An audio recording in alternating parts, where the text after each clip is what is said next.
so you can see this. It's got a microphone now, right? So please let me know if it's any better. I'm not using a lapel mic. It's got a big Rode mic on top. Now, you may remember we had an issue with a thread on top of one of the calipers, which I just dropped on the floor, which I probably should have fixed first. But so it was a helicoil that went wrong. So what we're going to do is helicoil it again. M8 bolt going in there, and a helicoil is this. Look at that.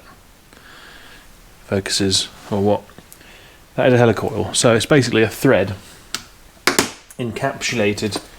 So what you do is we're going to sort of, what you'd usually do, I should say, is you drill that out larger. These kits usually come with a drill bit. So what's that? 8.3 apparently. And I come with a tap. So you basically increase the size of that with a larger thread, and then you can just push in that, and that gives you your M8 thread back. As I said though, this has already been helicoiled once. Where's my pot? So, also, paint looks nice, doesn't it? Looks nice. It definitely sticks better to non-smooth surfaces because, do you remember what these brackets looked like before? They look brand new, they look powder coated.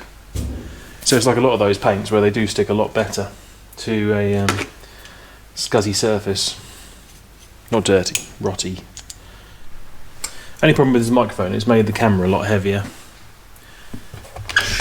So, let's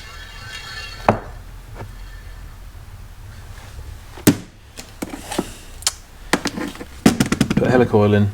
Like I said, we're skipping a step, so we're not drilling it out because it's already been drilled out to the right size. So what I'm going to do is clean up the threads. Oh, nice. And we are doing it backwards, which isn't ideal, but I haven't got a choice because the tap won't fit otherwise. And should we do it on the right side as well?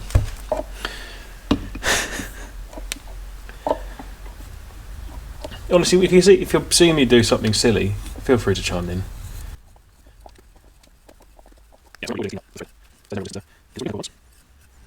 All we're really removing is sort of old Loctite and a little bit of corrosion. And now we are just going to try our little threaded insert in there. That feels quite good. This is the other issue. So this is the bar that you use to put them in, and I'll just remove this. It's got a little stop on it, which is for a very good reason, I'm sure, but it's in the way. Because hopefully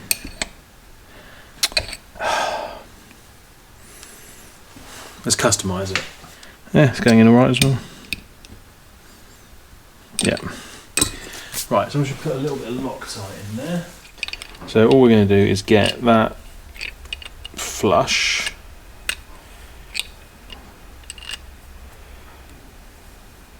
There we go.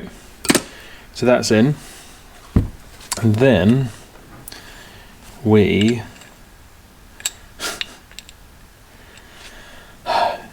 you punch out that end piece.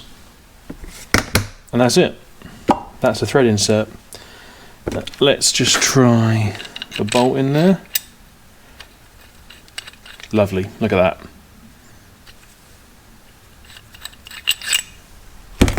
Before we put that in, we'll let the Loctite go off. I might actually let the Loctite go off before I knock the end out. There we go, so that's ready. Now we need to evoke our inner Bob Ross.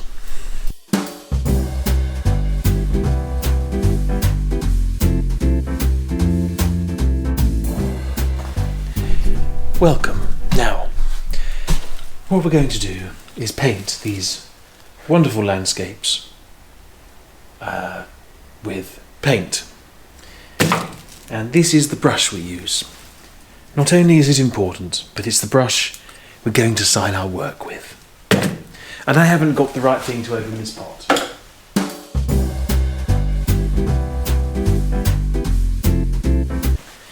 Now, of course, the paint we choose to use is very important. It's this is yellow, and it's from Hobby Craft.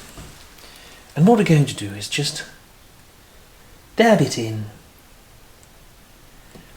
and really just fill in between the lines. There we go. Wonderful. Just wonderful. Doubtless how the original craftsman did it. There we go. Of course, we've got perfect conditions of -5 in this garage. We're really picking out the lines of the landscape here. And I seem to have gone outside the line slightly. Fuck. No, Bob Ross never said fuck. I'm aware of the fact this might be incredibly boring, so I will probably leave it there. We'll return at the end when we're signing our piece with this fine Hobbycraft 1 pack of 10 for £1 paintbrushes. Thank you. I can't really let go to turn the camera off.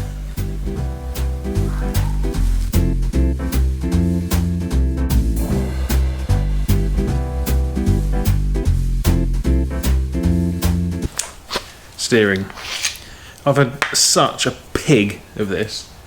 So this is sort of bulkhead thing.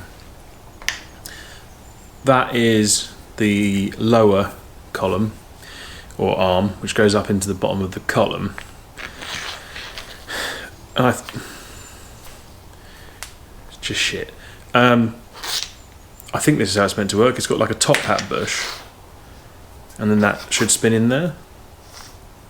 I've got no idea. The weird little plastic thing isn't flat in the back of that. And yeah, it's all just a bit crap. And it's meant to stop moisture coming up it. But from what I've seen in pictures, they're all just usually corroded half to death. So bought what is the only part number for these, which is that spacer there, which was completely the wrong size. So I had that machine down, so it sits on there. My main thought is, as long as that spins freely in it, and with nice steering, and if we get any leaks, I think what could work is like a track tie rod end boot. If I can get one that's that diameter and that diameter loosely. But then I'm going to knock up some shields. But that'll all become clear when we look at the car. So let's go try and fit this.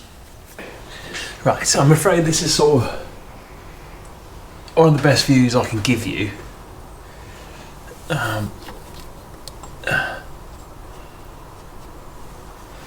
But it may not be great, but bear with.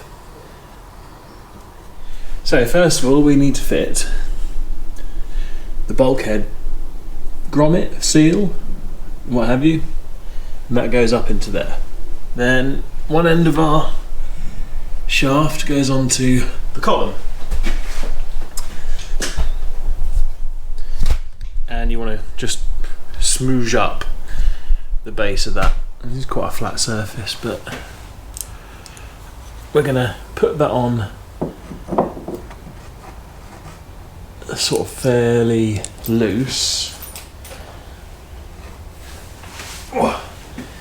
Now, what we want to do is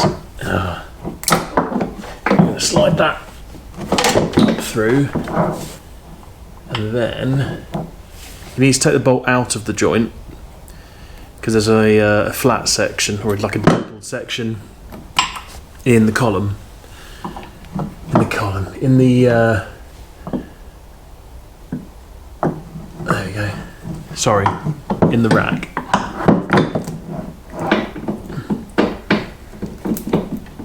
Right.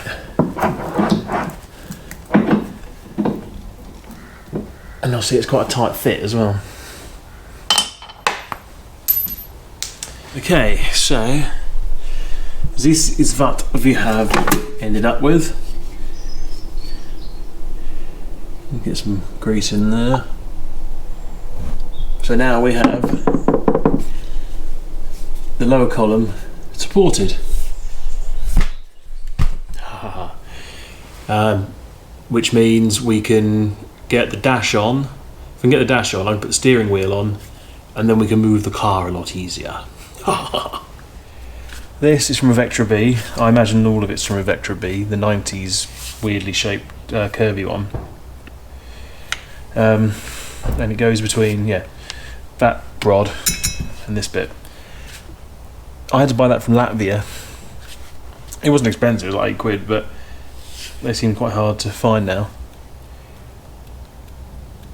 There is pretty much no wear at all in it, which is good.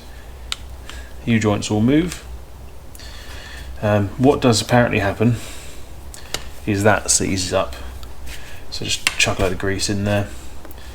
That bar that comes up is shaped one way, which I think is circular on the end, and then the end of the column has got that sort of more ovally shaped to it. Or it's either way round, but one's shaped one way, one's shaped the other. So I'm going to pop that in, and then we can do, I'm hoping I'll put the dash on, put that all together, because I've seen some pictures, the top does come off with the dash pod in place, so I haven't got to worry about that too much. And that's one more thing left floating around. I'm so paranoid I'm going to break that. So here we are. Hello. Got no idea what the shot looks like here, but I'm sure, there we go, I'm sure you can understand. So pleasingly, you can get the dash over the top of the boss, because that looks like it can be a nightmare to remove. We have to take the lower fixing bracket off, which I might have to go into full sort of TVR position again to refix. And then it's two M4s, fucking M4s, to fix the top down.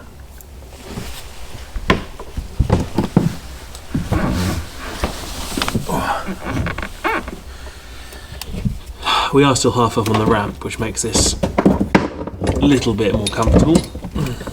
I think this is going to be easy to refix now, because I can move the dash around before I do the tops.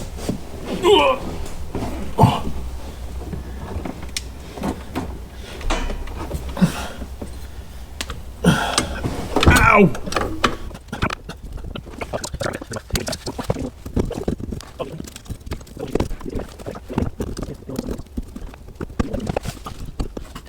Ask me how fun this is.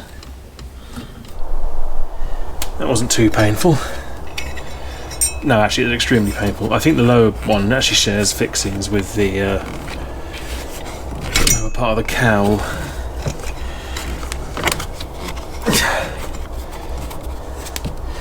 But I think we want to just feed this little trim over. There we go. So yes, the lower bracket has got three fixings which share the fixings with the bottom part of the shroud. But other than that, that's the dashboard on. There is like an inner bracket here, and then that's what sort of locates the horn push in the wheel. There you go. Feels like progress, doesn't it? The lower mounts. Are you recording? Hey. Basically in there, and they share the fixings with this. And how does that work exactly? I don't know. That looks like that'll surround like there. If you're thinking this is filmed badly, just imagine trying to actually do it. Because you have these funny pipes. I think we are going to just have to take that off quickly.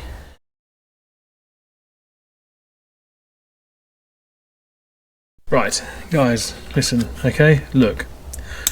My new ignition switch isn't labelled, so I need to figure out where stuff goes. So we know white, red, all English cars is starter, contact, so contact.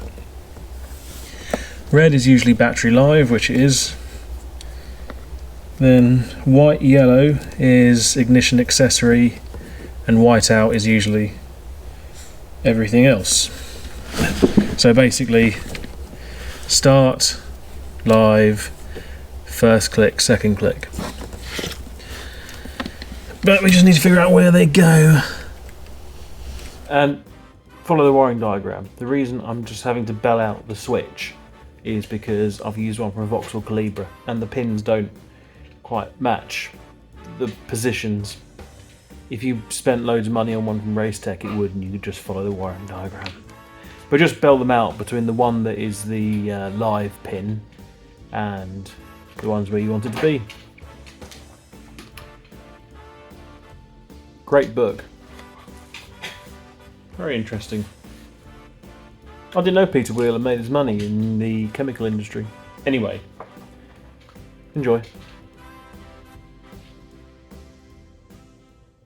First, second, start.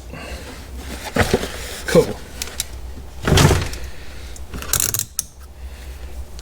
Easy as that. Now we want to get. I want to get this on. So those are going to sit down there. This is going to be a faff of its own making. So let's wedge that in there, that in there. Oh really? Well, you can't do it up then, can you? I don't think being down helps. Right.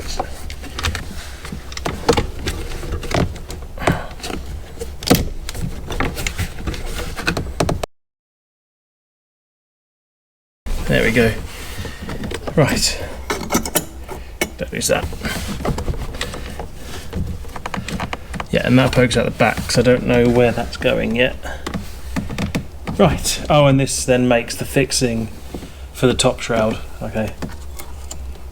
And we did manage to connect that earth as well.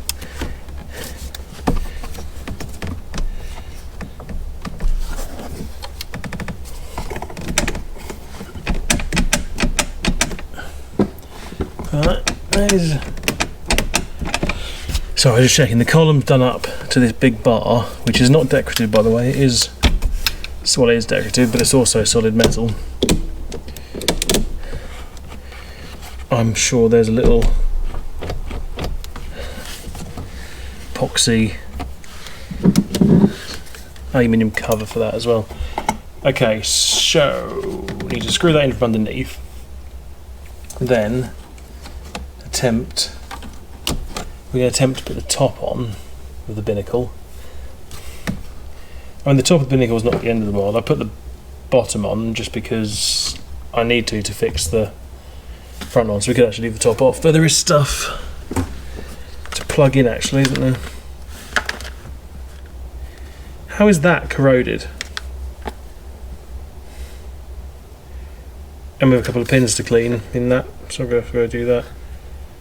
I've got no idea whether these work, because if you look at that... Is that recording? Yes. This has definitely been outside or leaked on, isn't it? Which is probably why the pins are corroded. So I've just plonked the top on for now. There's only 3 plugs. There's a large one which does the wiper delay, which I think is that side. And then a couple of small ones to just plug onto the PCBs that are actually attached to the actually part of the screen. So that's all fairly there. Again, no idea whether any of it works yet. I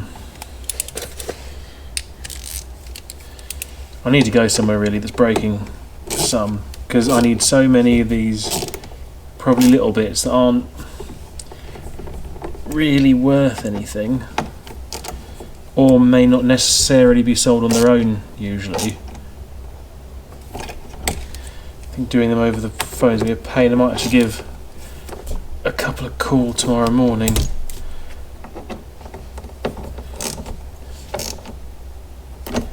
See what they think.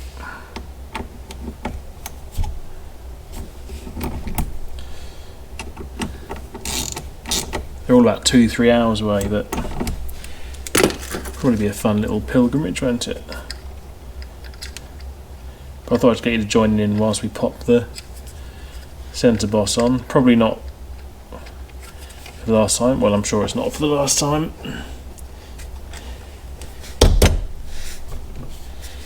I think I haven't got that straight.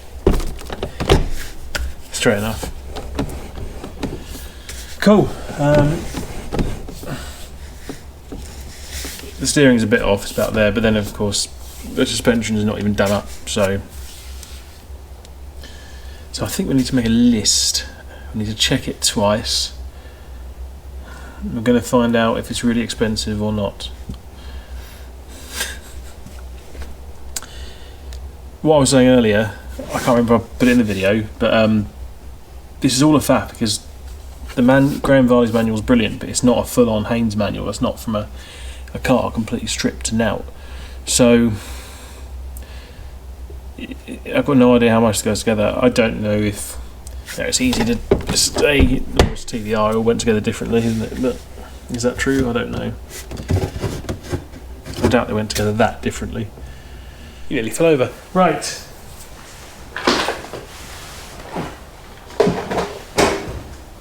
Welcome to Odds and Ends. Now, these, I'm sure it won't have escaped you, are wing mirrors, or door mirrors.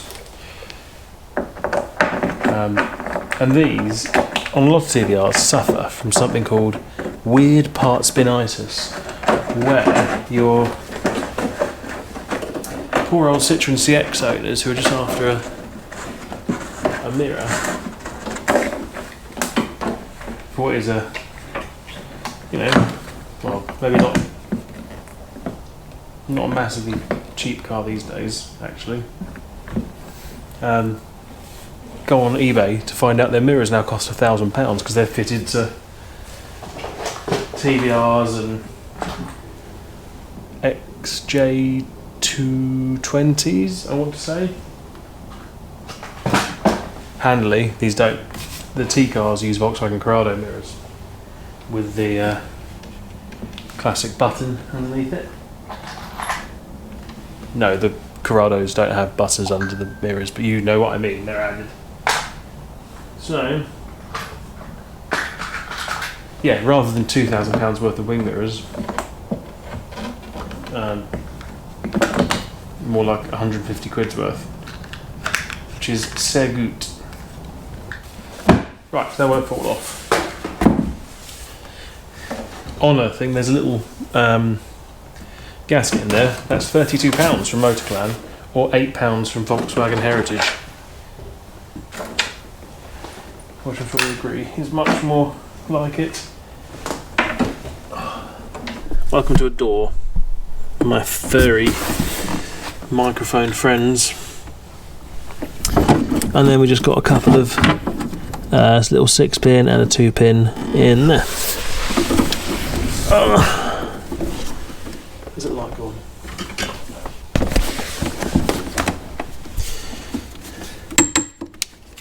Side impact protection. These horrible Molex connectors go. There's no glass, so we're not really worried about anything getting eaten. Is it all actually here? They're already plugged in. Welcome to a TVR door. Very spacious, aren't they? Okay. So that's another little job ready for testing. If I were to follow the sort of the general information about these cars, and people laugh going, oh, they were all built badly in the shed. So far, you know, apart from the fixings, it all looks like they're just a car. The There are some bits though. So these come from the little heater matrix and go into the top of the dash. So that has been shaped for the dash just to sit into it by someone with a chainsaw, possibly. And this is definitely a plumbing fitting, which is definitely wedged into that hole like that, and then covered in silicone so it fits onto the pipe that goes over to the dashboard. A Rolls Royce it is not, but then I suppose if it works, who cares? Does it work? I don't know. I guess we'll find out. Does that count as like keeping it OEM? Do I have to go to B&Q and buy a new plumbing fitting? I mean, they have glued it. Now, I don't know which way they go. Which is one longer than the other? See, both very nice and squarely cut with some chainsaw. And then that one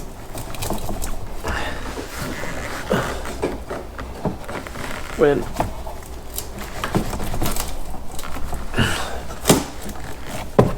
that sounds healthy, doesn't it? And that one goes on that side, and then the dash will plonk on top. But we need to be ready to get that in first.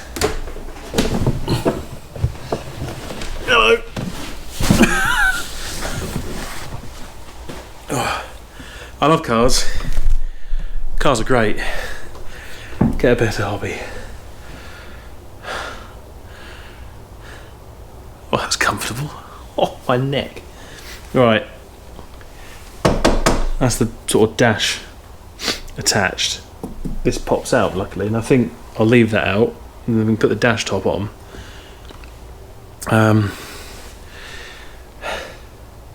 Sorry, it's all a bit choppy and sort of stoppy-starty this bit, isn't it? But at least you're seeing, hopefully, I want to sort of record for someone how you put these things together badly, because then they can hopefully work out how to do it better.